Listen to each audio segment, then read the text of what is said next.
All right, hello. Back again with another special guest. Today I have an awesome person. Her name is Katie Power. She is a performance coach, speaker, and international best-selling author who helps leaders take charge of high-stress environments so they can unlock their potential and lead with authority. She says that she has got a 20-year start in the entertainment industry, helping performers book roles, win competitions, and overcome stage fright. I actually need to talk to her because I have some problems with stage fright here and there, but she's done that all without ever experiencing voice loss. So she's a magnificent coach. So she's coached two back-to-back world champion singers, five national champion singers, several state champion singers, actors who perform on Broadway and in Broadway national tours, regional state pageant winners, and singer-songwriters with bands who record albums. So just a list of awesomeness right there. She says in 2020, she opened up her performance skills programs to the coaching and public speaking world. And in 2021, she opened them up to the world of corporate executives. So, I'm really excited to get Katie on here and talk all about what she's done in life and how, where she was and where she got to and how she got there. And all that's going to come up right after this. Welcome to Moving Upstream Without a Paddle, the podcast that helps develop a mindset for success. I'm your host, Dr. Garret Goggans, but most people call me Dr. G. Now, I've dedicated my life to helping others understand that if you have the proper mindset, you can propel yourself up that proverbial stream with no paddle needed. Now, if you're constantly feeling like you're going against the flow, but you're never happy with your results, it's really time to flip your mindset. If that's something that you're ready to do, you've come to the right place. Now let's get to it.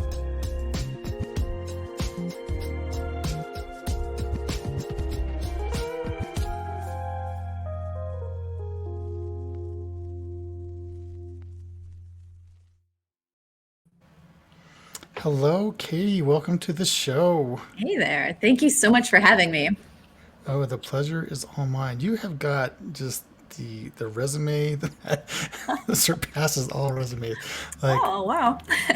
when I was coming up with that introduction, I was like, man, does she ever stop? It just keeps going. Like the Energizer Bunny of accolades right there. Oh, thanks. So, Katie, what I do, and like I said earlier, I always start off the program just giving the guests center stage, letting them talk about their background, their story, where they've been, what they do, why they do it, all whatever really is you're inspired to lead with. So that's what I'm going to do. And it's a good thing, so I don't see why I should change it now. So um, go ahead, and the mic is yours. All right. Thank you so much. So my story is pretty varied and it's there's a lot of components to it, but I'll hit on some of the highlights. So I've been in the performance industry kind of my entire life. And I got my head start, like I said, about 20 years ago when I was performing in a band and a teenager saw me and she was like, "Will you please teach me how to sing like that?" And I was like, "That's not what I do." And she persisted and wore me down. And I said, "Okay, fine." And I made up this cheesy brochure so she'd have something to give her parents. And I gave her a lesson. And I went back to my car after that lesson and just cried in her driveway. I just couldn't believe how awesome it felt to empower another person to do something that I was so passionate about. And she had such a great experience that she took that cheesy brochure and marched her little precocious self into her fine arts director's office and said, "You need to hire her." And he did. Wow.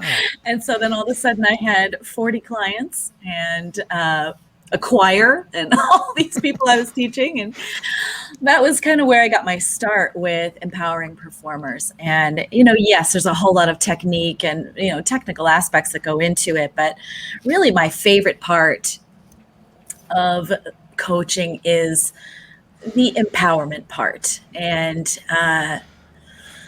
I'm big into taking someone who has goals and allowing them to, like I always say, I'm going to take your goal and I'm going to hold it way up high so that you can't touch it and knock it down.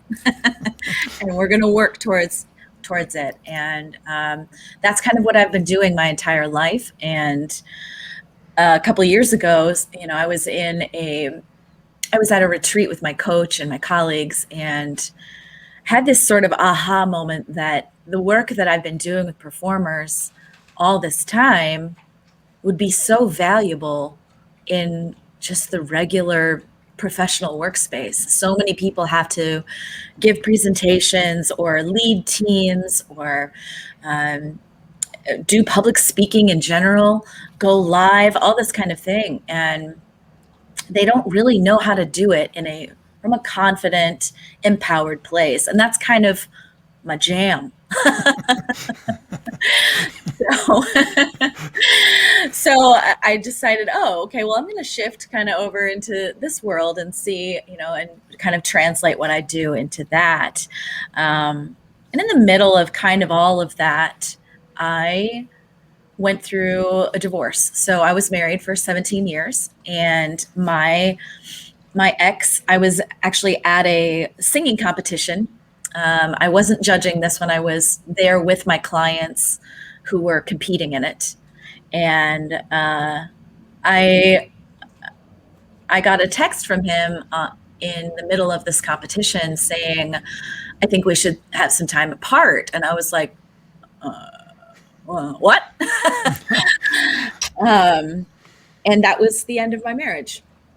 And he was in New York at the time. Well, he still is. And so it was a long distance sort of separation. And it kind of wrecked me. As you can imagine, I mean, that's a pretty traumatic experience, regardless of how it's done. But I kind of went on a journey, and I didn't waste any time. And in trying to get out of this mess and figure out what I wanted to do. And about 48 hours after this text message conversation, I came to the realization that I have a life to live, and it doesn't include him. And I then went on a journey to basically empower myself. And what I realized after the fact was that I followed the same steps that I use with my clients, that the same steps that I take them through in order to achieve their big goals, really get clear on who they are, get their mindset aligned with what it is they desire. I took myself through those same steps. So it was such a huge piece of who I am that I kind of did that without even recognizing it. Right. And then that led to me writing a book about it. So, and that book launched on Valentine's Day of this year and hit international best-selling status by noon, which really made me pretty excited. So, yeah. And in that book, I outline basically my experience in my personal life and how I got my own power back using those same steps that I take clients through.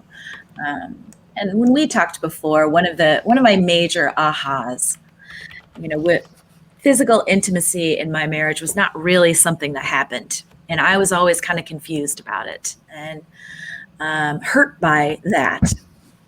And I kind of always figured it was my fault. I figured there was something about me that was causing that to not be something that would happen in our marriage. And one of my major ahas in my sort of self-recovery process was that being lovable and being desirable and being sexy, all of those sorts of things were decisions that I could make about myself rather than qualities that I had to wait for someone else to give me. And so when I had that sort of aha, it changed everything. Right. It really shaped the way that I went about life. Yeah. So the name of your book, and I have it written down here, because it's a lengthy one, so I don't want Yeah. to, I don't want to mess it up. But it says, "Turns out I'm hot after all. How I got my power back after a breakup, and how you can too, no matter what's happened in your life." Yeah. That's that's powerful. Like Thanks. that's crazy powerful, and I love the fact that you have been teaching everyone to step into their power Yeah. for so many years, and then some event that happened to you, it's, and you said, "Hey, what I'm teaching you," and you found out firsthand what I've been teaching people works, and Yeah. it works on in singing, it works in corporate ways, it works in whatever it looks like. Finding that power, that the process is still the same. There's Yes. obviously specifics. Like I'm not going to go teach someone how to sing because, well, I'm not going to say I'm terrible at it, but I'm definitely not award-winning material, right? So that's not what I would coach. But the process of finding your goals and your dreams and finding that Yes. power is all the same. Yes, the vocal technique piece of it, I always say this, it was such a small piece of that work that I do. The big work is the mindset. The big work is the goal achievement. The big work is presenting yourself in a place of power. The big work is believing that that goal is already yours and then acting as if it's yours. Those are the things that I do with my clients. Yes, there's a little vocal technique thrown in. Right. Well, I tell people all the time, anything you want to achieve in life is 95% mindset, 5% strategy, I so and agree. that's just what it is. Like when this is right, you can I mean, even those who don't sing very well, like me, like you could probably teach me how to sing a little bit better. I mean, some of there might be some talent in there, but um, it's the mindset piece that can get there. I had to tell my kids this all the time when it comes to sports. I have one who's just naturally inclined in athletics. He kind of makes everybody sick. You could just give him a ball and he just knows what to do with it. The other one has to work a little bit harder, but their mindset's still the same. You want to progress in football, whatever, each of you, one who's naturally talented, one who's not, get your mindset right and you can both be successful at it. And so it's an amazing thing. And then the power piece though, like and I think that, and this goes with women and it goes with men, and I believe there's a lot more men out there than they would even like to admit that they've been in relationships with like how you've been in, where they just don't feel like they're not wanted, they don't feel attractive, and so on and so forth, and blah blah blah, and so the idea that you utilize these steps for you to come from that place and just to be it turns out you're hot after all, right?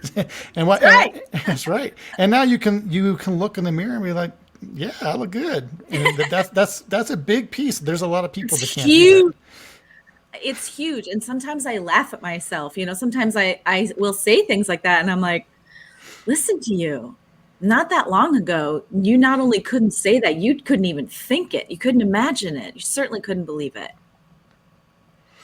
And how did you Yeah, go about actually? I mean, we're going to get a little bit personal. I hope you don't that's mind, okay. but how did you go about actually transitioning from this idea that you weren't attractive, and because that's not an easy thing to get over, and because No. we tell ourselves that. I think a lot of people will tell themselves that just because they don't want to sound conceited, but Oh, yeah. there's a confidence level. So how did you go from this idea that you weren't to now that you are, and you can actually tell yourself that in the mirror? Yeah. And don't get me wrong, it's not like it's a piece of cake. Right, right. um, but it's definitely. Oh, wait, I'm just having a little weird sound thing all of a sudden. Just want to make sure you can still hear me. And then I can. Okay, good.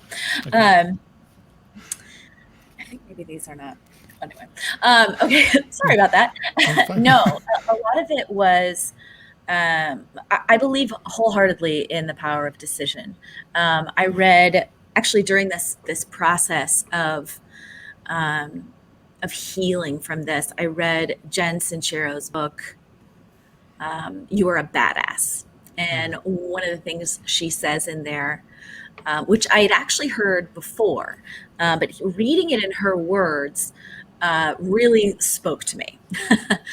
But she said the root of the word decision means to cut off all other possibility. And I found a lot of peace and power in that. And it made me recognize that,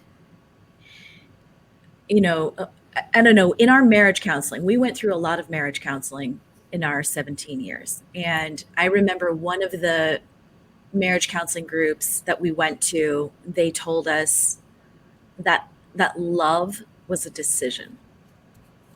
It wasn't something that, yes, you can feel it, but it was something that you woke up every day and decided that you were going to, it was an action that you were going to love. Mm-hmm. Um, and we took that a step further and decided that trust is also a decision. And so I'd already kind of had that practice of certain things that people think of as things that just sort of happen and come to you being actual choices that you make. And then with, the mindset work that I have done, recognizing the power in making that decision is it's putting it out there like when you firmly decide these things, it's happened. It Right. is. It just is. There's no maybe about it. It's a decision. And so when I had that sort of aha about decision making, partially sparked by reading her book in that moment of my life, um, I realized that all these things I had been looking for from him were things that I had the power to decide about myself.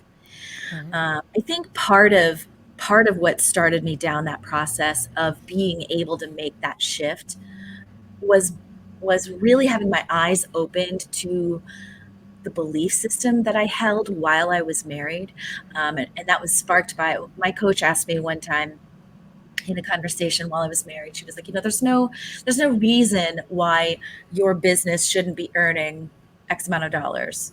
I would love for you to spend some time figuring out why that is. Mm-hmm. And I wrote a journal entry about it. And in those 48 hours where I was deciding whether or not to pursue fighting for my marriage or go my merry way, uh, I looked up that journal entry. And the things that I was reading in there just made my jaw drop.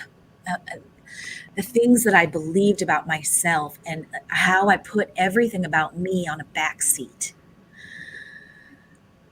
was very eye opening to me. And so there was this part of me at the beginning of my healing that was like, I can't go back to that person. That person is not who I am. It's that person is who I have been behaving as for all these years, which I believe, a lot. Obviously, we're only in charge of our own response to life. We can't, I can't blame him. I can only blame my response to him. Mm-hmm. But my response to wanting something from him that I wasn't getting, was to go into this self worth downward spiral where I just kind of hung out for a long time. And Right. my belief system was so different in that time. And so being able to, in that moment of something has to change, I have to figure this out, and being able to see my own words in that messed up belief system, that kind of sparked something in me. And as I was saying, and part of my morning routine at that time was reading a chapter a day of a book, and the book I happened to be reading was the Jen Sincero book, and that's where she talked about decision, which really just kind of grounded in me the beliefs that I'd had for years about decision making and that power. And so it was really like a moment of, it wasn't necessarily at first a gradual thing. It was a flat out, this is what I'm choosing for myself. Right. And in the process of waking up every day and making that decision, I started to see it. But part of the way I started to see it at first was that other people were affirming it. Other Mm-hmm. people were affirming the decision that I had made about myself. And this is not something that had happened to me, except for one brief period of my marriage.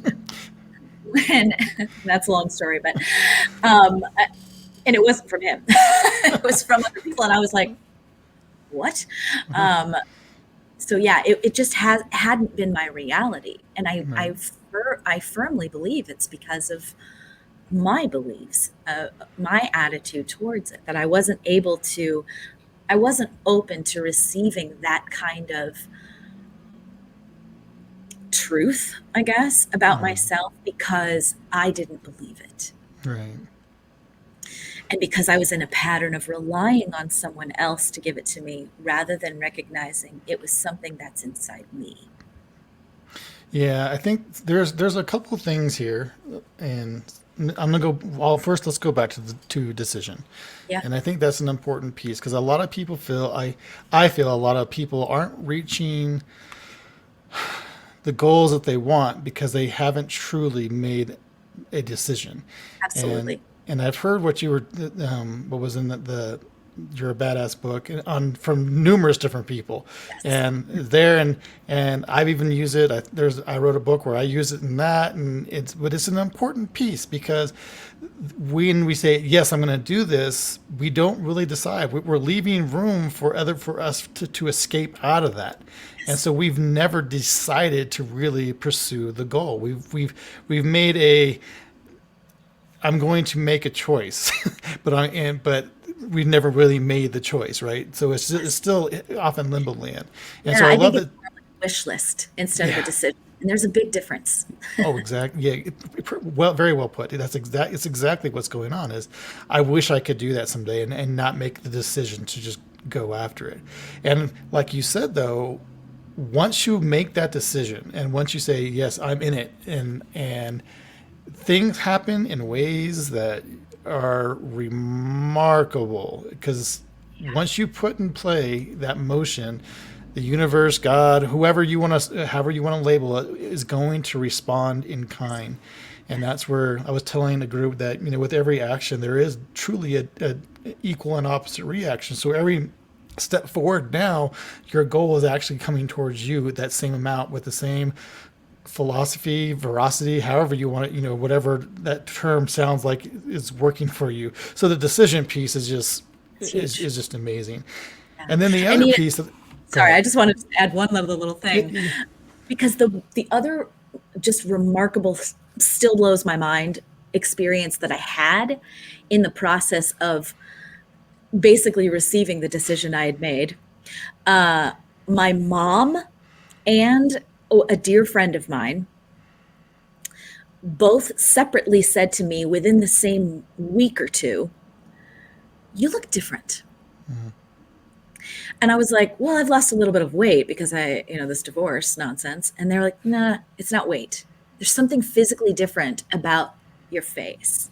And I was floored by that. But one of the things that I remembered that I write about in my book was when, sorry, we're going to a dark place for a hot sec, but when I I had to put my cat down. And I remember at the vet, they said, "We're going to put this needle in his foot. And when all the fluid is out of the needle, he'll be gone, like instantly." And they said, "So you can watch the needle so you know." And I was like, "No, I'm not going to watch the needle. I'm going to." So I looked in his eyes and I sang him his little songs and whatever. And it was the weirdest thing because I wasn't looking at the needle at all. But as soon, like one moment, he was my cat. And the next minute, I didn't recognize him.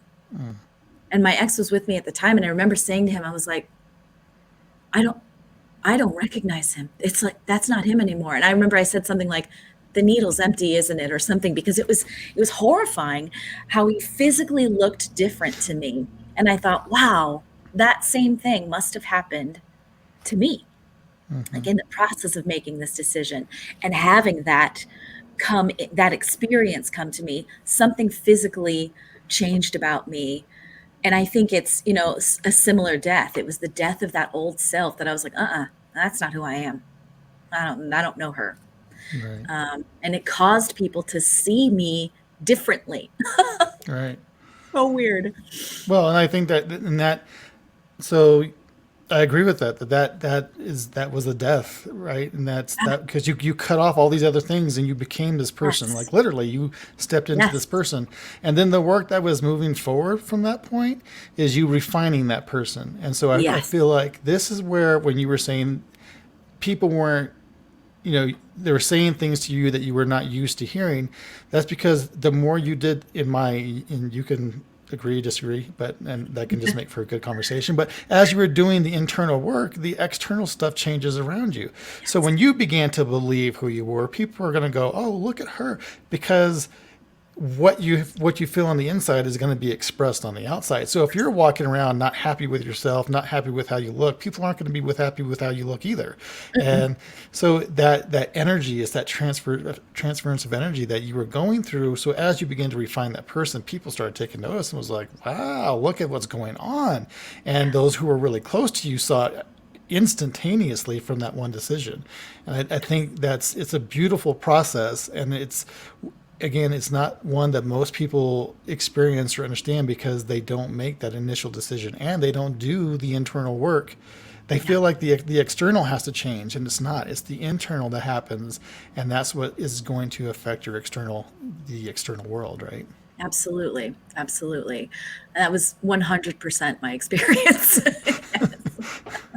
Yeah, and I can say that because I did the same thing. And so I was talking with my sister the other day.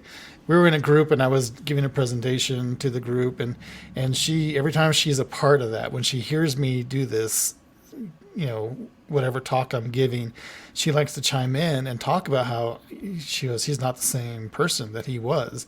And we're talking 6 months ago, a year ago, and it doesn't take long. And I think people feel like Mm-mm. there's this, oh, it's just going to be, and this is why they don't make the decision. It's going to take so long, and blah blah blah. And no, it is an instantaneous, quick process.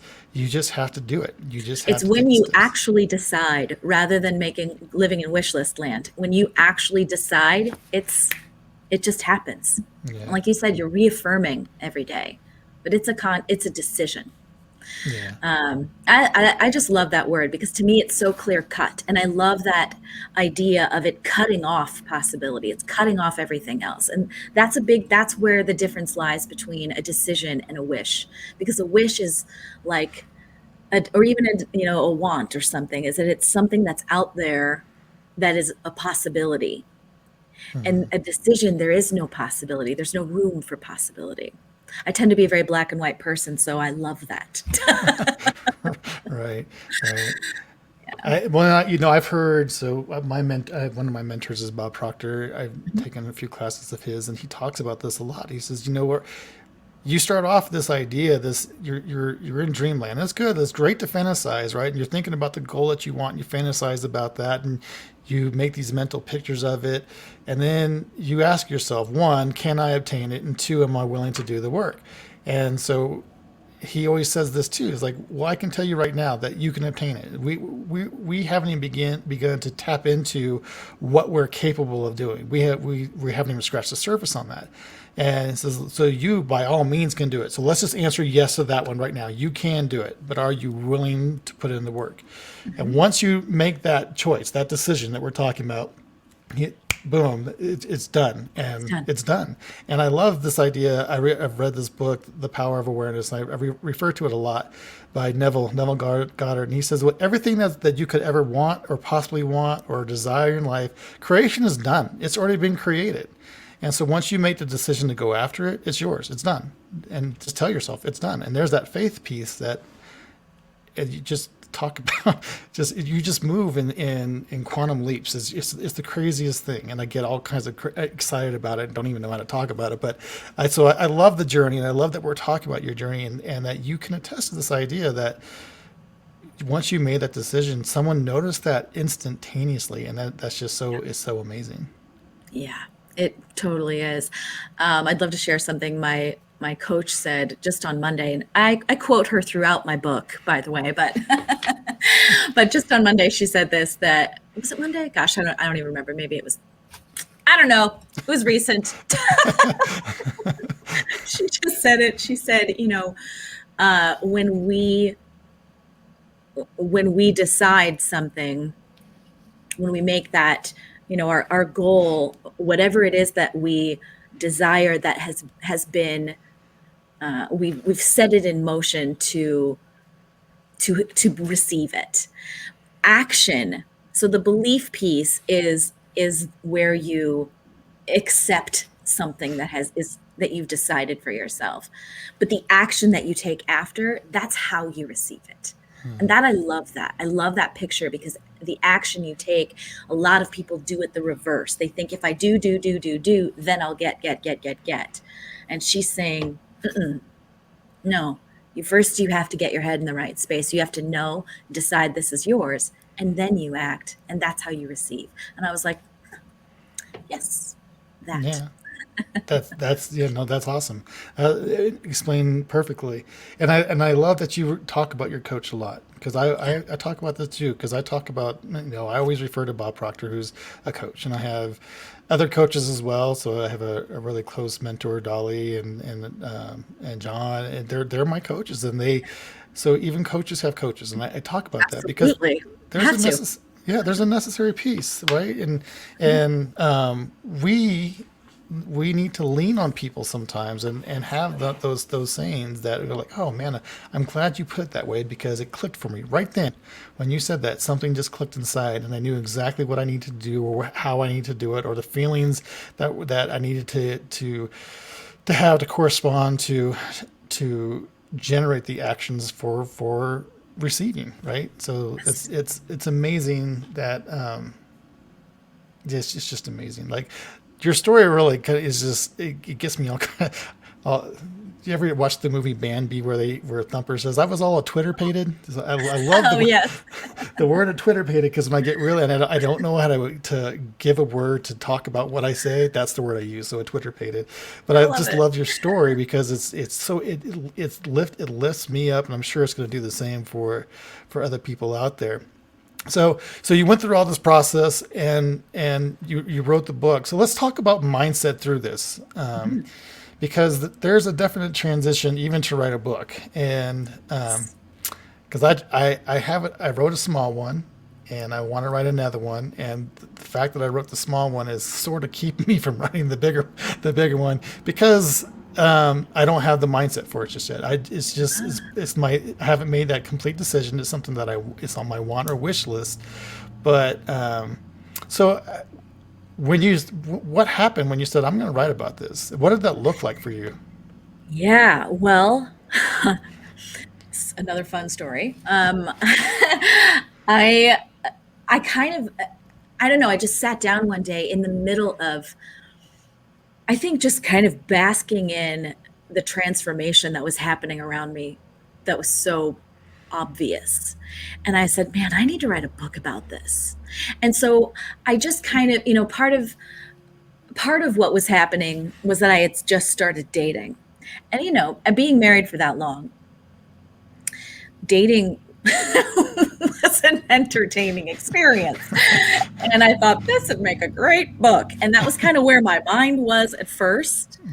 Um, and my my cousins, well, I talk about this, but they threw me a very premature divorce party because I'm still not divorced. I'm very close though. And they gave me this journal that said something hilarious on the front of it. And I was like, I'm going to use this to document my dating experiences so I can write this book. Well, then I met the woman who became my author coach. And we were in a class. Well, because we have the same coach. And she was getting some advice from our coach about a workshop she was about to run that was called 4 Hour Author. And I was like, I'm sorry, what? Excuse me? 4 hour? Because I thought, if I can write my book in 4 hours, sign me up. I'm in. It wasn't exactly that, but it's a workshop. I ended up taking her workshop, and she's the one who helped me see that I followed my own steps in order to heal because I didn't even at that point I didn't even recognize it. That was a year later. I just knew that that there was a book in there somewhere, that my story was pretty wild and there's a book in there. And she helps people write books that are in alignment with their businesses. And she was like, you don't see how this was the same thing. And it was like this major light bulb moment for me. And I was like, oh my God, I need to write this. because this is going to help people. This isn't just going to be a funny book about my dating experience, which it's totally not at all. Um, but that was what I originally thought I was going to do. And she helped me see not only how I healed myself, which I just, like I said, it was so part of who I am that I didn't even recognize it until later. So she not only helped me see that, but then I signed up for her coaching program and I wrote my book in 3 weekends. I am one of those kinds of people that, like, when I have a project in mind, I'm like a start to finish kind of person. I don't like Right. breaks, that kind of thing. Right. But I did not want to draw it out, and I found that we had every other week writing accountability time, and I went to them, but it was frustrating for me because I spent most of the time rereading what I wrote so I could get back in that vibe. Right. But her 4-hour author class was designed to help you write the outline and the structure for your book so that I was able to write it that quickly because then it felt like a fill in the blank. It was Right. just so quick and easy. But that was so I think for me, the mindset shift for writing it for me was really in the more logistical piece of recognizing there's a need for this. Instead of it being this fluffy, isn't this funny experience, it turned into this is this is powerful because what the work that I did on myself is the same thing that I do with my clients. And people need this information. And so it lit a fire under me to get it out there because Right. I wanted people to be able to learn from it. And I think that's what drove me. Right. No, I ask you that question because I feel like there's a lot of people out there, and I was one of them. And I jokingly said that I need your coaching services because I get stage fright. But I've been going through the same process, that you probably talk about, and but I think there are people out there who feel like they don't have a story, and that's just not true. Mm, Like yeah. the things that you go through in life, like they could be exactly the same thing that that you had gone through, Katie, right?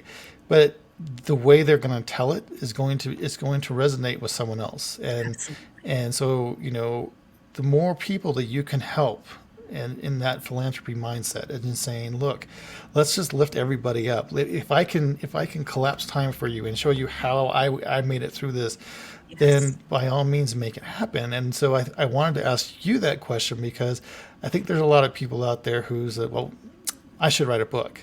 Well, then why haven't you? Because you have the story, and just like you said, it's not just about you jokingly about how you're dating. There's some meat and potatoes in there. There's some depth in there that needs to go out and help Yeah, people, and others need to I think need to jump on that bandwagon a little bit. So that totally. And it shifted the total trajectory of my book. Like the whole focus of it, the whole point of it. I was going to write a completely different book than I wrote.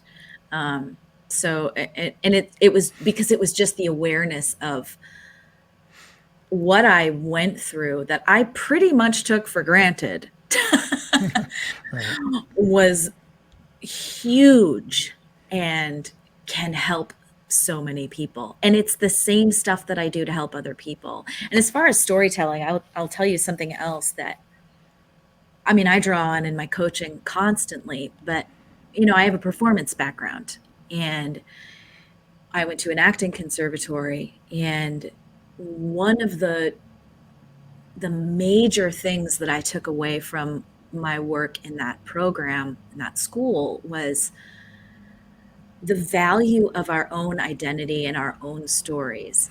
And that's how actors bring things to life is by tapping into their own experiences, bringing those to life through someone else's words. right, And so when you have kind of a lifetime of that being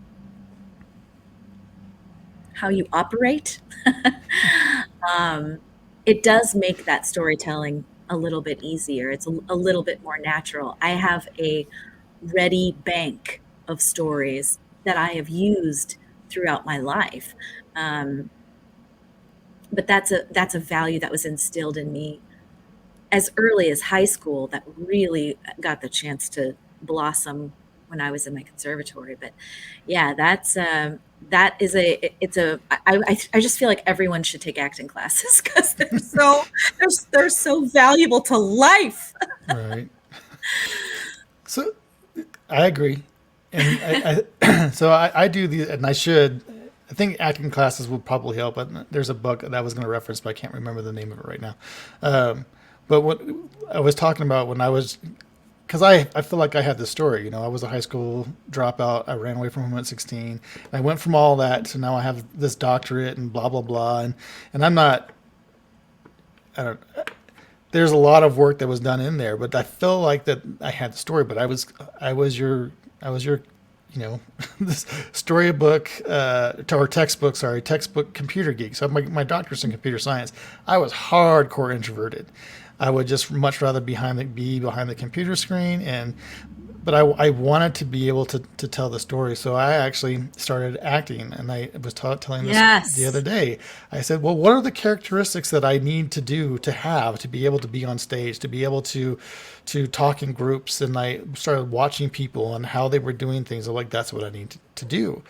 And I started walking around the apartment and talking, and I was bringing in these characteristics, and then I was, well, I say invited, but I was actually told I needed to go talk in front of a group of people on stage with a microphone, and I was terrified, like was literally terrified. And then I got up there, but I had stepped into the role, like I had done that so many times in my head, and walking around this or walking the dog, that I felt comfortable, and I did it with no problem. And because I stepped into that person, and now I have those. It's not I didn't I'm not acting as if I have those characteristics. They are a part of me. They have become who I am now. Well, and that's And what I was going to say, that I would challenge you to say that they're who you all were always were, that you were, people always think of it as like we're putting something on. What we're really doing, you were making a decision in that moment. This is who I am. These characteristics are who I am. mhm, And so what you were really doing, instead of putting on some kind of armor and shield, you were stripping away. mhm, You were allowing what was really already there to come out and be like, right. yep, here I am. That's That's how you do it from confidence Yeah, that's and with beautiful. power. And that's the way I'm going to look at it from here on out, and that's how I'm going to tell people from here on out, because that's so true, right? Yes. We are we are we are just whatever we say we are, Yes. and really is just letting that part of us shine through. So Yeah. we're getting close, but there's a couple of other questions I want to ask you. I'm curious now, because you have gone through this.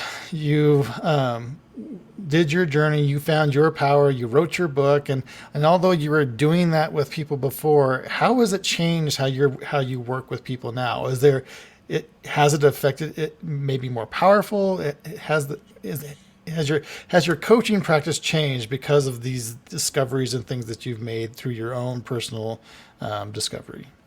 Yeah, I think the yes, because I don't think it's possible to go through something so dramatic and have it not impact.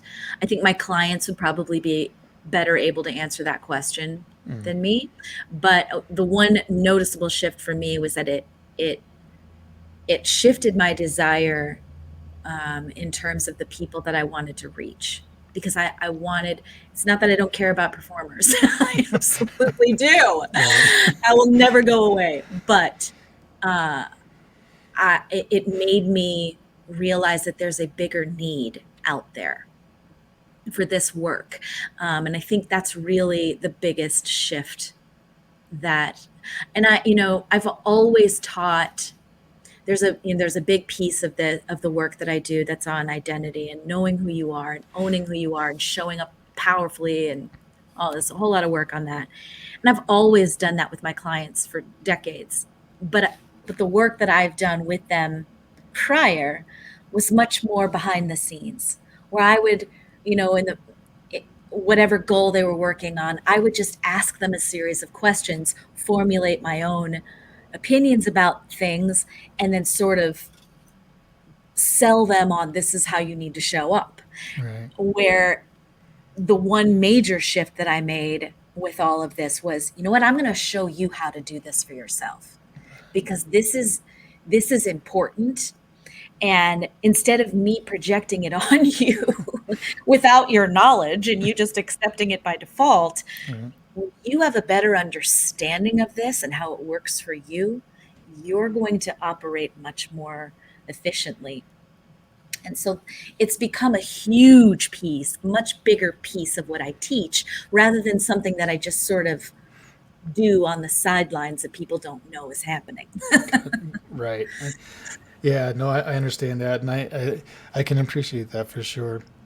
So, I guess the next step here is so for coaching, if people are curious and they've heard you talk and like, man, Katie's awesome. I want to work with Katie. How, how do they work with Katie, and how do they? Yes. Yeah, well, there are a few ways. I will tell you for those that are with us live right now, I am currently running a challenge. Today is day 2 of that. It's free and you can jump in by going to katiepower.com/challenge. That's how you sign up for that. Just know that my name is spelled a little differently, so make sure you check that spelling on that. Um, but moving forward, I think, one of the best places to be in touch with me is on my personal Facebook page. I do a lot of training there. I'm the most active there. It's probably the best way to reach me is there and to check out what I'm doing. Um, that's one way. Another thing that I would highly recommend is getting my book. And I just got, I will show you. I just got my paperback. Oh, nice. So excited. Um, it is available on Amazon. I don't know that link by heart because it's not easy. But on my website, you can get it as an ebook or as a paperback. And that's turnsoutimhot.com. Because that's turns out I'm hot after all is the main title. And then it has those 2 long subtitles. So I will. I will definitely get the links to yeah. those in the description. And what else is there any other ways that they should contact you, and maybe do they need to come to the table with something specific, or they just need to show up and then you could figure out where to go from there? Yeah, so if they want to, if they want to get in my world, I would say Facebook would be a great way to see what I'm up to and what I'm doing. And there are so many opportunities to connect with me on there. If you know this is what you want to do and you want to be in a coaching relationship, we can have a conversation. I would still probably recommend you check out my Facebook and make sure I'm your person. Right. But the best way to schedule a time to chat with me is to go to getmypowerup.com. Okay. And there you can see some of the results of clients that I've worked with. I'll ask you questions just to get an idea of who you are. And then we'll get on the phone and have a conversation. And if we both think that it's a good fit, then we will start the process on the call. So, yeah. Perfect. Perfect. So yeah, I will get all that stuff in the description and in the podcast notes. And then the Awesome. last piece. So we talk about a lot of stuff, and I always want to give the guest just that final. Is there something that you feel is important, that golden nugget for the listeners to, when we sign off, they just have that piece that maybe we haven't covered yet. Yeah. I'm going to just sound repetitive probably, but I'm just going to say that whatever it is that you want, when you make the decision, rather than waiting for it to come to you, that's where the power is. You have the power. That's love it. I love it. Katie, it was so nice having you on the show. Again, I say this with all my guests, but I just have really cool guests, and I always leave here feeling just so ignited and uplifted and ready and to go. And this again was just one of those conversations that I feel like selfishly helped me. I really don't even care if it helped anybody else, but I got some benefit out of it. And so, but because of that, I'm sure that listeners will also get the benefit. So again, thank you so much for taking the time out and coming on here and telling your story. And I just appreciate you so much. Thank you. Thank you so much for having me. This was an awesome conversation. Thank you. And with that, I am going to sign out, and we will talk again soon. Sounds good. Thanks for tuning in. If you found value in this episode, the best thing you can do is to subscribe, rate, or review this podcast. If you would like to further investigate how you can flip your mindset, feel free to contact me through my website at www.garretgoggans.com. Can't wait to catch you on the next episode.